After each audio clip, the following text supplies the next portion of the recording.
Yes, agamba ati aje kumideko enkola video channel ya feno exclusively tulete byakagwawe we trending ebiri mu business ya mawuli njagala okwebaza mu nsi onajo sinzira Abu Dhabi, South America, UK, Asia, Europe, Africa ne particularly mu Uganda mu sinzide wona we tuli e Kampala, Uganda, e Chaddondo je tuli onakulwale so onakulwalira mawuli agakalabikawo oba agakabonekawo agakagwawo sawa za kati e Kampala wo ulira wano mwana mlenzi Ojambo Andrew abasinga gomanyinga Daddy Andre, yes, one of the best songwriters, audio producers mu gwanga akoze nyimbe zizo ku training nyimbe za kabi ezize zikola ezenjawulo enyimba ngazi chiki bombe muziwuli nyimbe zali zamanye zikolira dala kata neno wimba wazakola tugende mu chacha kayimba kakolo bulinyo na dala mu bantu abagala na so finally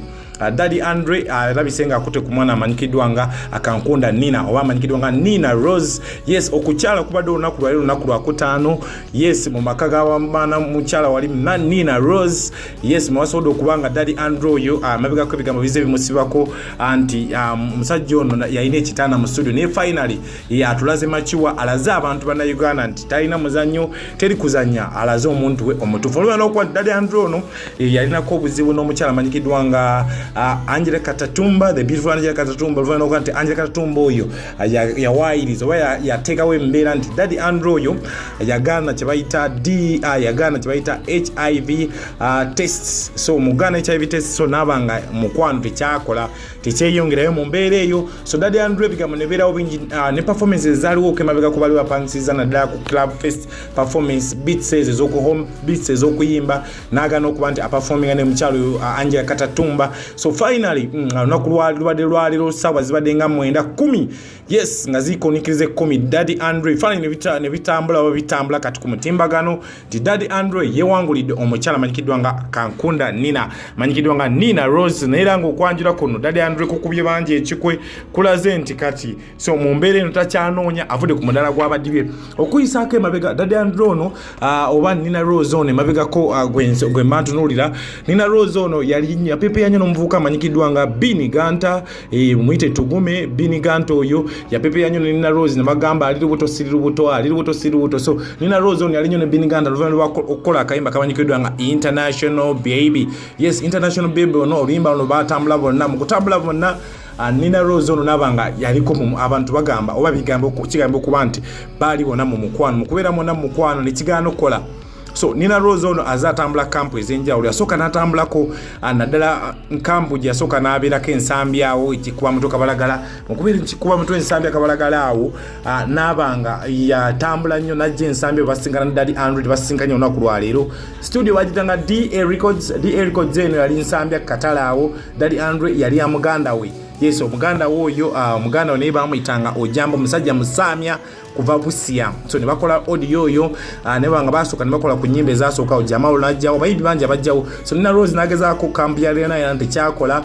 nga atandikiriza ku because Leona yande biseera ebyo ne Dr. Jose Camilo ali ku sheri ekabalagala yayina night mukwera ne night eyo yaleetanga abayimbi abenjawulo so Nina Rose nakigaza itakola Nina Rose waveyo nabanga atambula solo career akigezaako fight nagezaako kuba nti ajoininga kambo banyikidwanga ya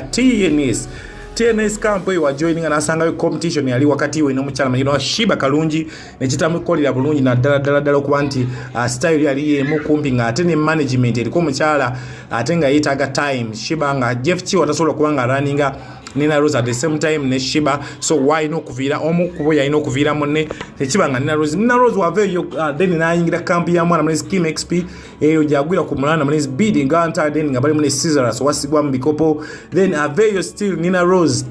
atambula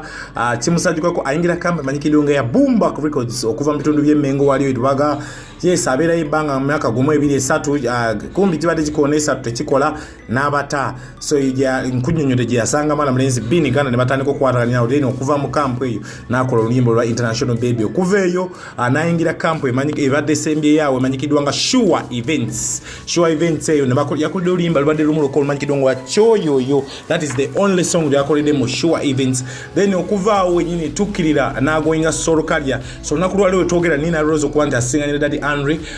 nakunyode wali mabega bali Nsambya bati pepe yabo nani batambulako bonna nekitakola bulungi buli omuna akwataga. So nakulwa leo basinkanide nga wetwogera kati bali mu kibiina kye kimu kimanyikiro nga Black Market Records. So bakwatagalinde wano nga abadde alina kayimba akapya Nina Rose akambanyikiddwanga ndi timbo omuntu timbo mwagalawo. So finally atimbe Daddy Andre wali awuliriza obala ba channel ya fino. So mumbere ate Daddy Andre mabega kabali na kayimba akakolede nnyo na dabagalwa n'abafumbo ku mikolo n'embaga kayimba kamanyikiddwa nga tugende mu church. So beautiful jams, love tunes, atenga tunes inspiration. So mumbere kwa streaming live akona kadako jikoneko jidu. So oyinza okuloza lati konye Daddy Andre mabega kona unyonde alikone anje katatumba nekitakola HIV test negana. So tatuzunze nnyo though agedwa kebigambo bingi nadala kuba nti abantu balowooza abadde n'ekitanda mu studio ye. So naye atakaddeko abaddeko ye Soul Career okuva Nsambya awo n'akolyako TNS Kampa wandise ennyimba nga nkwataako ayambye ku bashiba kalungi okola production z'ennyimba ez'akabi ez'enjawulo awandikira Bebe Cool wasibuka wa nnyimba ez'enjawulo. So basically breakthrough ya Daddy Andre ndoze abiri nnyo kulimba lumanyi ne Didi ya Jasmine akayimba ke yakola ennyako akamututumu na dadako You and Me yali beautiful jam collab yali akade naje nakola ne Spice Dana akayimba kamanyikiddwanga yes nsowera akayimba akakole dala bulungi nnyo. So mumbere Daddy Andre breakthrough yali nnyo mu collabs. However singles ze tugende mu church eno e breaking ze nnyo nekulya dala bulungi nnyo. So embera yeyo nenga otogera masanyu merere olunaku lwali Daddy Andre ne Nina Rose akankunda Nina yes oliba muita Ojambo Andrew gemanya matufu gonna otunulira katonda kulale masanyu merere gwabadde alowooza bakyali ku mudala gw'abanoonya baguvuddeko. So mumbere eno kongs nenga ne Biniganta yaleka Nina Rose naye tukutumiddeko nnyo kuba naye Biniganta wulira bino bawo omulabira naye mabegako yabadde akateeka wiki weda abadde akateeka mu kyalo ku mutimbagano nga aliri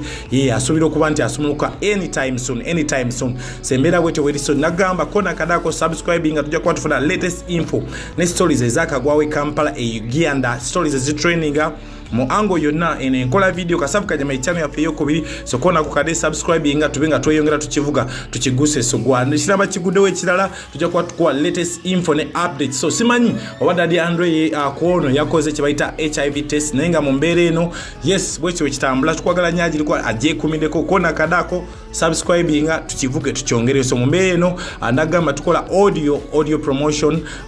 audio recording promotion video akogatane artist management kogatane promotion kuba nti tukutambuza media tour TVs radios across Uganda and East Africa at large. So tugatekawo watu tuyunge kawo ku mutimbagano tuyina number ya WhatsApp ebirawo notu musamunana nya anamunya 25 tubera wawo. So gwena streaming live ali bulayo yagala kola audio o yagala kusinika malowozi kwasaganye kulanga n'ebisigadde companies zonna mutogate ku mutimbagano